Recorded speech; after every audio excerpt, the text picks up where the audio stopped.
வணக்கம் மக்களே, மீண்டும் உங்கள் பாலசுப்ரமணியன். வணக்கம். எப்படி இருக்கீங்க? நான் நல்லா இருக்கேன். நீங்கள் நல்லா இருக்கீங்கன்னு நம்புகிறேன்.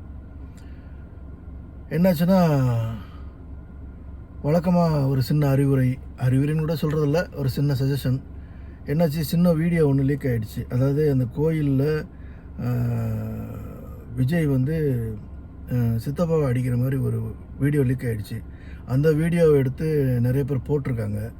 அது போட்டதில் என்னாச்சுன்னா, அது ஓடும், சப்ஸ்கிரைப் வரும், எல்லாமே நடக்கும். ஆனால் பணம் வராது. புரியுதா நான் சொல்கிறது? அதனால தான் இந்த மாதிரி ஏதாவது வீடியோஸ் லீக் ஆச்சுன்னா ஃபோட்டோஸ் நீங்கள் போட்டுக்கலாம், தப்பு இல்லை. ஃபோட்டோஸ் போடுறதுனால ஒன்றும் வராது, ஓகேவா? ஃபோட்டோஸ் கூட நிறையா ஸ்ட்ரைக் கொடுப்பாங்க, பட் ஃபோட்டோஸில் எந்த ப்ராப்ளம் இல்லை. அந்த வீடியோ லீக் ஆனதில் அதுக்கு வந்து கொஞ்சம் ஸ்ட்ரைக் ஆகிருக்கு. அதனால் நீங்கள் கவனமாக இருங்க. யூடியூப் வந்து அப்புறம் 90 டேஸ்க்கு வந்து செயல்படாமல் கூட போயிடும். அப்படி பிரச்சனைகள்லாம் இருக்குது. நான் யூடியூபருங்கிறதுனால உங்களுக்கு இந்த விஷயத்தை சொல்ல விரும்புகிறேன். நம்ம மக்கள் உஷாராக இருக்கணும், நல்லபடியாக இருக்கணும். அவங்களும் ஒரு ஏதோ பெருசாக சம்பாதிக்கலாம் கூட ஒரு 4 காசு சம்பாதிக்கணும். ஏதோ அவங்க கை செலவுக்காகல, அதுக்காண்டி ஒரு நல்ல எண்ணத்தோடு சொல்கிறேன். அதனால் எந்த வீடியோஸ் ஏதாவது லீக் ஆச்சுன்னா, அங்கே இருக்கவங்க யாராவது எடுத்து போட்டாங்கன்னா, அந்த வீடியோஸ் வந்துச்சுன்னா நீங்களும் டவுன்லோட் பண்ணி உங்கள் சேனலில் போட்டுறாதீங்க. அது தவறாக போய் முடிஞ்சிடும். சரி, ஓகே, நன்றி. நிறைய பேர் என்ன பண்ணுறீங்க, ஸ்கிப் பண்ணி போயிடுறீங்க. நான் சொல்ல வந்தது இவ்வளோ கஷ்டப்பட்டு நான் சொல்கிறேன், அது எதையும் பார்க்க மாட்டேங்கிறீங்க. பரவாயில்ல, நேற்று போட்ட வீடியோ சுத்தமாகவே ஓடலை. நல்லது, சிறப்பு. என்ன ஓடாட்டேன்ன, என்னால் ஒரு 4 பேர் சந்தோஷப்படுறாங்களா, அது போதும். தயவு செஞ்சு சப்ஸ்கிரைப் பண்ணிக்கோங்க, பாருங்கள். இன்றைக்கி என்னாச்சுன்னா, ஓப்பனிங்கு அஜய் வீட்டுக்கு வந்துட்டாப்புல. அஜய் வீட்டுக்கு வராமல் சுருக்கமாக முடிச்சிடுறேன். இன்றைக்கி 20 நிமிஷம் நான் பண்ண மாட்டேன், சுருக்கமாக முடிச்சிடுறேன். அஜய் வீட்டுக்கு வராப்புல. அஜய் வீட்டுக்கு வந்ததுமே, நீயும் வெண்ணிலாவும் சேர்ந்துக்கிட்டு எவ்வளோ சதித்திட்டம் பண்ணுறீங்க, என் பொண்டாட்டிக்கு எதிராக நீங்கள் வந்து ஆப்போசிட்டாக பண்ணிகிட்ருக்கீங்க, அதனால் உங்களுக்கு வீட்டில் இடம் இல்லை, நீங்கள் கிளம்பலாம் அப்படின்னு சொல்ல, உடனே அஜய் பொண்டாட்டி, அதான் பசுபதியோட பொண்ணு, அதெல்லாம் முடியாது, இவங்க அப்பா அம்மா வந்து உங்களை வளர்த்து ஆளாக்குறதுக்கு தான் உங்கள்கிட்ட வந்து இருந்தாங்க. உங்களை வளர்த்து ஆளாக்க, படிக்க வைக்க, செய்ய, அவங்களுடைய ரத்த வேர்வையெல்லாம் நீங்கள் சுரண்டு தின்னுபிட்டு அவங்கள சும்மா அனுப்பிச்சி விட்டுட்டீங்க. அவங்களுக்காண்டி குடும்பத்தில் எனக்கு பங்கு வேணும், சொத்தில் பங்கு வேணும் அப்படின்னு கேட்க பாட்டி சொல்கிறா, பாட்டியும் தாத்தா சொல்கிறாரு,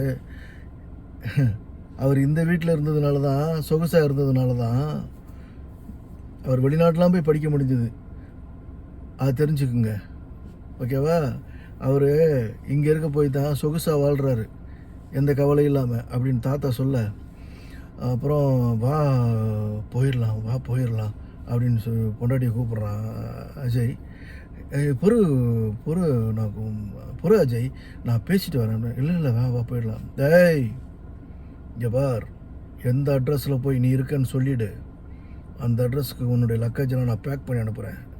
விஜய், திருப்பி இந்த லக்கேஜ் எடுக்க வைக்கிற இந்த உன்னுடைய திங்ஸ் எடுக்க வந்த சாக்கில் நீ வீட்டுக்குள்ளே வந்த, தொலைச்சிரும் ராஸ்கல். போயிருங்க 2 பேரும், என் கண்ணில் சிக்கக்கூட, ஓடி போயிடு அப்படின்னு போயாச்சு. இப்போ இங்கே காவேரி பாவம் வேகாத வெயிலில் அப்பளம் வற்றுக்கிட்டு இருக்கா. அப்போது அவங்க அக்காவும் அவன் காவேரியோட எக்ஸு பாய் ஃப்ரெண்டு வந்து பேசிகிட்டு இருக்கும்போது, ஏதோ தற்செயலாக வராப்பிலையா இல்லை இதுக்கு இன்னும் வராப்பிலையான்னு பேசிகிட்டு இருக்காப்புல.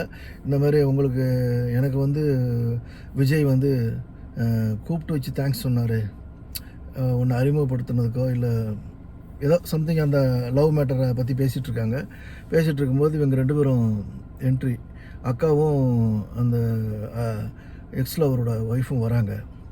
வந்துட்டு பார்த்துருவேன், என்னடி உங்கள் வீட்டுக்காரர் இந்த ஸ்டாரில் உட்காந்துருக்காரு அப்படின்னு பார்க்காம, சரி நான் ஏதோ பிரச்சனையாக போகுதுன்னு நினச்சேன். பிரச்சனையெல்லாம் ஒன்றும் ஆகலை. போய் பார்த்துட்டு எல்லாம் பேசிகிட்டு இருக்காங்க. அப்புறம் கிளம்பியாச்சுன்னா, எங்கே வீட்டை விட்டு அனுப்புனா எங்கே நேராக வருவாங்க, பசுபதி வீட்டுக்கு தான் வருவாங்க. அஜய் பொண்டாட்டியும் பசுபதி வீட்டுக்கு வந்தாச்சு. வந்தால் இந்த மாதிரி நீ வீட்டை விட்டு துரத்த அனுப்பிச்சிட்டாங்க, பரவாயில்லம்மா நீ வீட்டில் ஏறு அப்படின்னு சொல்லப்பல பசுபதி.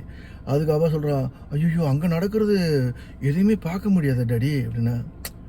நான் விட்டுருவேண்ணா பசுபதி, இந்த ஆளுனாலேயே எனக்கு உடம்பெல்லாம் புண்ணாகுது, மறுபடியும் எதையோ ஒன்று சொல்லி நான் குட்டையை கிளப்பி விட போகிறேன், ஓகேவா? நான் விட்டுருவேண்ணா. அந்த காவேரியை அந்த வீட்டுக்குள்ளே நுழைய விடாமல் பண்ணுறது தான் என் வேலைன்னு பசுபதி சொல்ல. சார் எப்படியே போயிட்டுருக்கு, டிஸ்டன்ஸ் போயிட்டே இருக்கும்போது நான் என்ட்ரி என்ன தொடரும் போட்டாங்க. இவ்வளோ தான் கதை, சுருக்கமாக சொல்லியாச்சு. அடுத்தடுத்த எபிசோடுகளில் என்ன விஷயம்னா, இந்த கல்யாண மேட்ரு வந்து இப்போது அடுத்த வாரம் தான் வரும்னு நினைக்கிறேன். அது எப்படி நடக்க போகுதுன்னு தெரியல. ஆனால் நீங்கள் ரசிகர்கள்லாம் எதிர்பார்த்த மாதிரி ஆனால் விஜய்க்கு அடுத்த வாரம் ஒரு பிரச்சனையும் இல்லை அப்படின்னு தான் நினைக்கிறேன். எனக்கு தெரிஞ்ச வரைக்கும் விஜய்க்கு ஒரு பிரச்சனையும் இல்லை. அப்படியே அடிதடி தகராறு நடந்தால் கூட விஜய் சேஃப்டி, காவேரி சேஃப்டி, ஓகேவா? எனக்கு என்ன நடக்க போகுதுன்னு தெரியல, சித்தப்பாவுக்கு என்ன நடக்க போகுதுன்னு தெரியல, ஓகேவா? தொடர்ந்து பாருங்கள், ஆதரிங்க. தயவு செஞ்சு மீண்டும் ஒரு முறை உங்கள்கிட்ட சொல்கிறது என்னென்னா, சப்ஸ்கிரைப் பண்ணிக்கோங்க. சப்ஸ்கிரைப் பண்ணிவிட்டு அந்த பெல் பட்டனை கிளிக் பண்ணிடுங்க. 85% பேர் வந்து சப்ஸ்கிரைப் பண்ணாமல் பார்க்குறீங்க, ஓகேவா? தேங்க்யூ, நன்றி. மேலும் நல்ல செய்தியோடு நாளைக்கு வரேன். இன்றைக்கி சுருக்கமாக சொல்லிட்டேன், ஏன்னா 20 மினிட்ஸ்னால் எனக்கு அப்லோடு ஆக மாட்டேங்குது, லேட்டாகவும் போட வேண்டியிருக்கு. கதை இன்றைக்கி நடந்த கதை, இன்றைக்கி எபிசோடில் வந்த கதையை நான் சொல்லிட்டேன். ஓகே, நன்றி, வணக்கம். மீண்டும் நாளை சந்திப்போம். உங்கள் பாலசுப்ரமணியன் விடைபெற்றுக் கொள்கிறேன். நன்றி.